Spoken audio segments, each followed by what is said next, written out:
káàkiri orílẹ̀-èdè Nàìjíríà ni wọ́n ti ń kí gbajúgbajà òṣèré tíátà ilẹ̀ wa nì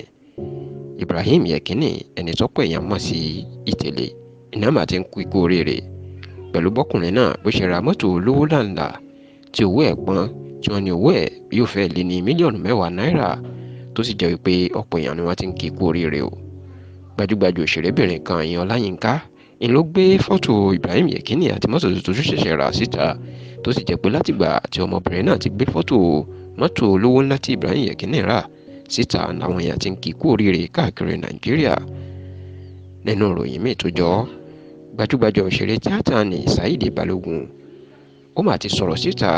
ó ní kò sí nǹkan tí ó ṣe òun o lórí fọ́tò rẹ̀ tó lu síta lórí ẹ̀rọ ayélujára. Ẹ ò rántí pé láìpẹ́ ní fọ́tò Saheed Balogun tí àwọn èèyàn tún mọ̀ sí Wàlájà